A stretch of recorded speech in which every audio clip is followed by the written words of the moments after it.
Hey, what's good, everyone? Twisted here with Open Sorcery, and today I want to go ahead and talk about a couple of interrelated things, which happen to be Lodestones and the power of monuments. Now, before getting into either of those, honestly, I deem it appropriate to go ahead and initially speak on the nature of magnetism, which you'll understand why I'm going ahead and tackling that in relation to the other, more so primary subjects, you can say. So, when it comes to magnetism, to put it very crudely and simply, it's that opposites attract, or that things with different sorts of charges, positive or negative, happen to go ahead and be pulled more so together, in a sense, when it comes to magnetic forces and all that. And once again, I'm putting it very crudely. For those who are interested in learning more so about how magnetism actually works more so in full, there's plenty to go ahead and study and dive into when it comes to modern sciences. But generally speaking, right? So when it comes to this sort of dynamic, right? The reason I bring it up is that to go ahead and use this example of the atom, right? You have three different components that, we go ahead and classify within the structure of an atom. You have protons, which are positive charge things, and from the sense of gender, male, and penetrative and active in those sorts of qualities. And then also in the nucleus of said atom, you have neutrons, which are neutrally charged sorts of units. And then going ahead and orbiting around, going ahead and encircling the atom, there are electrons, which are negatively charged. They're female in gender nature, receptive and passive. And the reason I go ahead and use this sort of visual example, and the reason why I'm bringing up the gender aspect in regards to it, is that this is sort of like, going to go ahead and play a theme throughout the rest of what I'm speaking about. And, so once again, when it comes to that magnetism right there, it goes ahead and interrelates to lodestones, and I'll get into that in just a moment. But the gender aspect, this itself, for those who are interested in learning a bit more so of at least a one basis or a manner of basis that I happen to go ahead and reference quite a bit, to help get a better understanding of the existential nature of things overall, is the Hermetic principle of the law of gender in regards to masculine and feminine, not just say males or females with living organisms, particularly humans or animals or so on, but that different masculine or female energies or traits go ahead and pervade throughout existence itself. And that will go ahead and come back later on in this monologue. But to go ahead and, take an aside for a moment, if anyone wishes to go ahead and kind of more so dive into that aspect of things, that's something that has been previously discussed with my co-host Devi, and all of that in a couple of previous instances. The first being masculine and feminine, and talking about those two as distinct sort of things. And that was a conversation with a frequent guest and friend of ours named Light. And also mystical union, the hermaphroditus kundalini and erebus, which is more so about the intermixing, finding a balance between that masculine and the feminine, and kind of more so of like a end result, or not necessarily completely end result, but kind of more so like an aim to go ahead and have, of trying to interrelate and balance masculine and feminine in a healthy sort of way, or in whichever way is most appropriate for the individual. So those two links I'll put in the description for the YouTube posting of this, for those who wish to happen to go ahead and listen to those conversations. But the law of gender will go ahead and return in just a little bit. Now, the reason I go ahead and had initially mentioned magnetism, right? So, what exactly are lodestones? Now, what they are happening to be is that they are a form of magnetite, an oxide of iron ore that has a strong sort of magnetism associated with it. And the thing about it is that they tend to be often used as focal or focusing points for compasses rather often, these natural fixtures in of themselves. And the thing about it is that they can be small, they can be medium, or they can be large in size. Now, when it comes to at least my introduction to any sort of thing about what lodestones are, it was more so of the idea of them being larger, and also it comes from a manner of fiction that I happened to be introduced to it. In particular, a book series called The Divinatory that I used to read when I was younger. And that is a sort of fictional thing, and in that sort of context, lodestones, they served as like energy sources from previous eras, and these sorts of beings that were referred to as old creatures, the old creatures, and in utilizing them, they could have been served. They are utilized as bridges or tunnels or building those sorts of things between the earthly realm and other universes. And in having that sort of thing, it kind of stuck in my mind of like, oh, lodestones, they're like, particularly large and all that sort of thing, which once again, they can be smaller in size or medium in size. But that's kind of just something that personally was engraved in my brain, that sort of imagery of this particular, point itself. And it is similar in a sense, it's kind of like the monoliths in the TV series or the Netflix series of The Witcher and all that, which is something I've more so recently come across and dived into. But that general idea of a lodestone being a focal point for not only just a magnetic attraction, but just energetically speaking in of itself. So that's the personal context that I'm working with in regards to that, and how it interrelates to monuments, I should get to in a moment. So, when it comes to lodestones in of themselves, they happen to actually go ahead and there is the esoteric, the magical idea that they happen to have gender associations, or traditionally have gender associations. So hence why I brought up the law of gender previously. So female lodestones are more so of the rounded, smoothed out circular or oval variety, whereas male lodestones happen to be more so phallic or pointed in their nature, in their actual physical construction and all that sort of thing. And these sorts of lodestones, these once again, this form of magnetite, happen to be utilized, over time for compasses and navigation and all that sort of thing. But just go ahead and try to, in a sense, go ahead and be areas where energy can go ahead and, centralize, you can say. And one particular sort of usage, one sort of famous usage for lodestones is that the Roman civilization, happened to go ahead and utilize lodestones to make statues for their deities of Venus, and in the Greek sort of parallel Aphrodite, and also Mars, the god Mars, which is Ares in the Greek equivalency.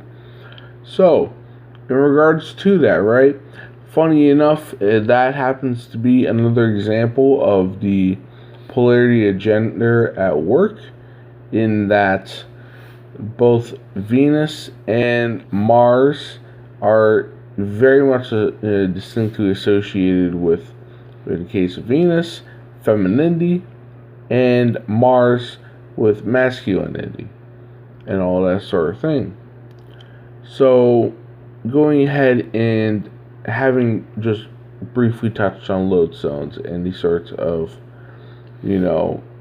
energetic, magnetic basis and, the gender basis of it, and also a use case that has been utilized for, right? Let us go into more so of monuments, right? So, once again, I'm coming from a personal context of having been introduced to lodestones as these particular large fixtures that serve as energy hubs, repositories for energy, right? And as opposed to going ahead and fixating on things that happen to be made out of magnetite, right? I'm going to go ahead and talk about monuments and things that are more so man-made that may be made out of other substances, but honestly, these things being more so of a larger variety, and also using a couple examples that have a sort of gender leaning, one way or the other, masculine, feminine, and all of that, to go ahead and help interrelate or illustrate said point.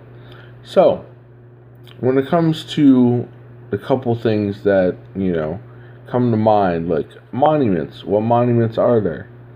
The first one that comes to mind immediately is the Washington Memorial in, the Washington Mall in Washington, D.C., of all places, in the United States. And that happens to be what is referred to as an obelisk, right? And the Washington Memorial, the Washington Monument, is based in structure on the Egyptian obelisks of old.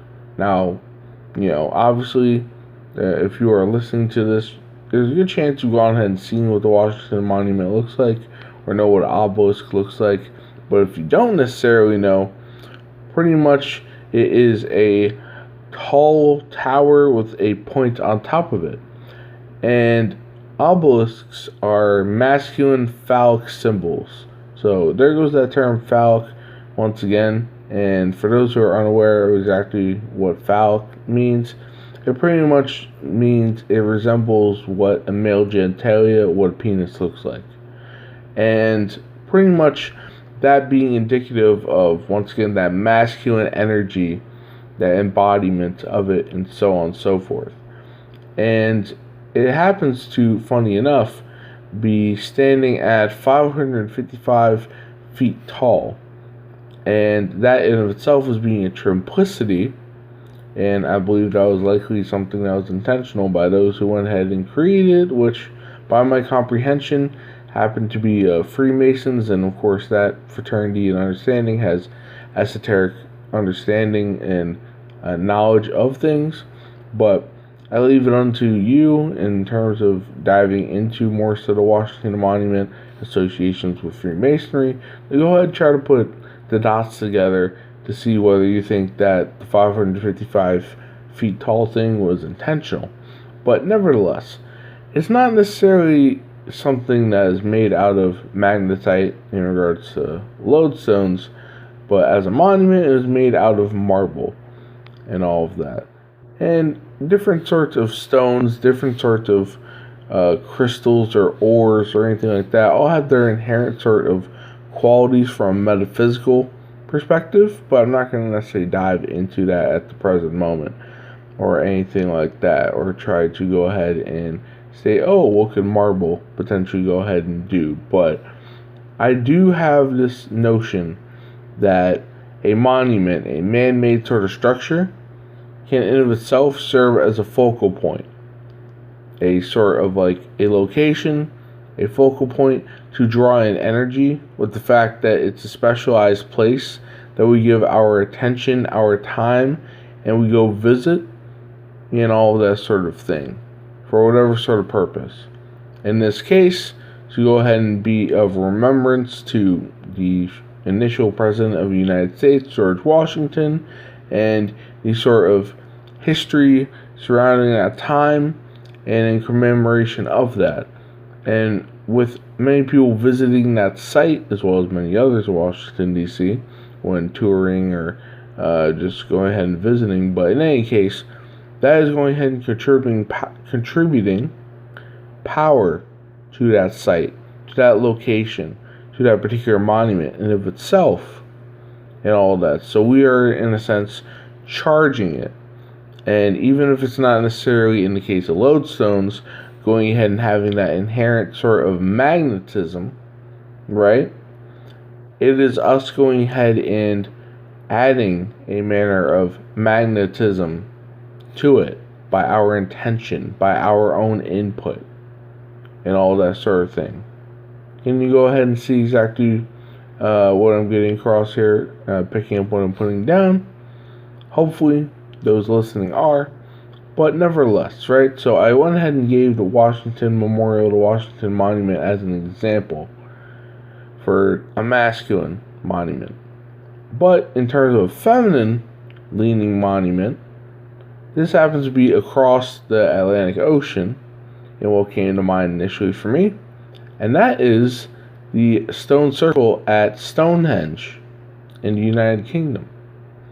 Now, the reason why I go ahead and think of Stonehenge as feminine, right, is that, once again, if you think back to the Lodestones, right, and the law of gender, right, the Lodestones, if they're rounded, if they're circular, if they're more so oval Lodestones, those are feminine in and of itself, right? Just to make that parallel of what is not exclusively Lodestones, but a general sort of esoteric gender-based concept. And Stonehenge in of itself is a circle, that being more so interrelated to the feminine, generally speaking.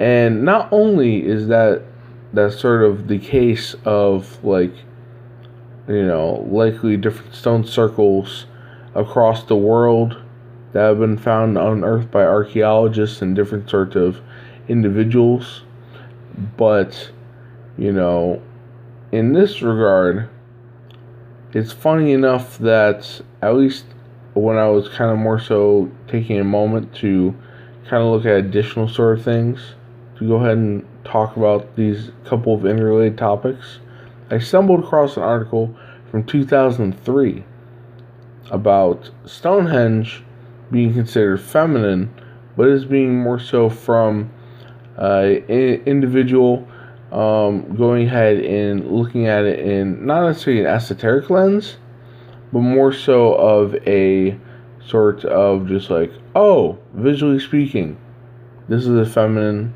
sort of arrangement of stones from an aerial view. Now, in 2003, this article happened to be posted and all of that on a website, and I can put that link in the description if you wish to go ahead and read it yourself. But generally speaking, it talks about how a particular sort of researcher from, I believe it was British Columbia, the University of British Columbia, and his name was Anthony Perks. He went ahead and put a theory out there that the Stonehenge monument actually happens to look like female genitalia and all of that, and pretty much the structure of the vagina and all of that. Now, the reason why Anthony Perks has this sort of perspective likely comes from the fact that he's a retired professor of obstetrics and gynecology at that University of British Columbia. And the thing about it is that he has this theory, this idea that it was primarily utilized for fertility rituals, right? And all of that sort of thing. You know, birth and all that, sexuality, but more so of fertility, trying to increase how able to have a child for a woman. How a woman can go ahead and have more so of a child, more so likely, and all that. But looking at it from above, you know, he was outlining that, you know, the particular details are in that article, but just generally speaking, that, you know, say the clitoris or the labia of the actual female genitalia is correlated with the different patterns, the different layouts of the stones in themselves. And thus, went ahead and, in some way, shape, or form, as an example of ancient peoples knowing what the hell they were doing, even though in the modern day we think that we're more so knowledgeable and advanced and are more so intelligent, in a sense, which is not necessarily the case. I have come to find my own, in my own research, my own findings, looking back at ancient history. But nevertheless, so in terms of that particularly in of itself, once again, I can provide an article if you wish to read it particularly. But Stonehenge being a female example of a monument, it being a stone circle, and circles more so interrelating to femininity in of itself, and that gender sort of polarity. Now, the thing about Stonehenge, and I'm not going to dive really into this at the present moment, this is something for more so expounded talk and all that, either by myself or more likely with my co-host Devi at some point in the future. But Stonehenge happens to go ahead and sit on a particular sort of node on the Earth's energy grid and follow what happens to be what are called ley lines, I believe. And I'm just going ahead, and I did not necessarily look all too much into this for this particular monologue, to go ahead and rebrush, ley lines and more so reacquaint myself with what they are, but this is just from off the top of my head. And pretty much Stonehenge happens to be a monument that sits along what is perceived to be the energetic and magnetic grid of the Earth in of itself. And that in of itself giving Stonehenge a means of power, an energy node, and all that to go ahead and work with. And that enhancing it. So, once again, an example of ancient peoples knowing what the hell that they were doing, even though we think, oh, they were just, very primitive and such. Building it in a circle, and potentially, based on the one Anthony Perks, I believe, more so in the shape of a vagina and all of that, and female genitalia, because when it comes to serving as nodes, as portals, how do humans or other species of animals happen to get born? How do they come from, the other realms, the spiritual realms? How do they go from the unmanifest to the manifest? They go through the portal of the vagina itself, to go from the womb to out and about in the external world after however many months of gestation and being created, their physical body being created and such. But I digress.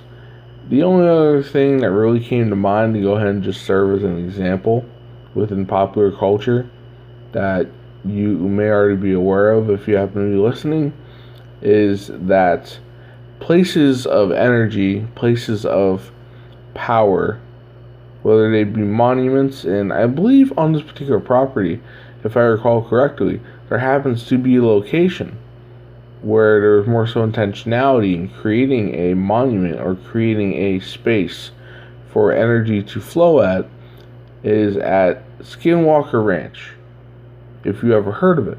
And there's a TV show through the History Channel called The Secrets of Skinwalker Ranch, where they showcase different sorts of experiments, different sorts of tests being conducted, and one particular site they have on the property happens to be more so a circular or spiral sort of location where they believe that Native Americans were going ahead and doing different sorts of rituals or rites or tapping into the energies of the land.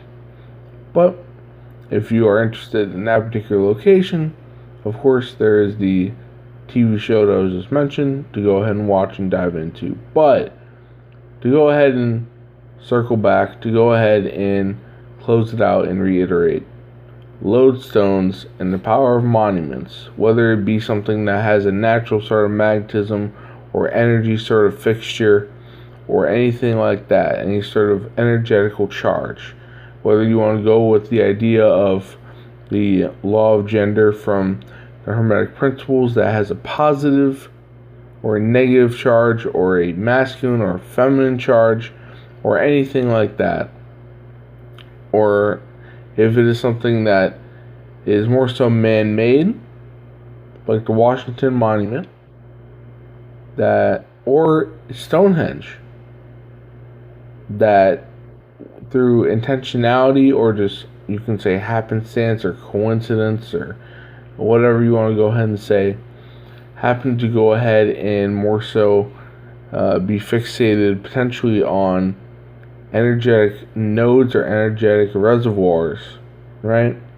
That lodestones and monuments are places where we can go ahead and tap into different energetic currents for whatever purposes we go ahead and choose to go ahead and utilize them for, and all that sort of thing. If we're out touring, if we're going visiting a place, if we're in some sort of, area which we are, not used to, or even if you have monuments or actual lodestone structures within your area of residence that you can go ahead and check out and all that sort of thing. You can go ahead and tap into those sorts of energies, or just kind of more so have an understanding that particular places can be charged and all of that. And you can draw from that yourself, is more so what I'm trying to get to. Or that you may feel a inherent need, a inner calling to be guided to different locations.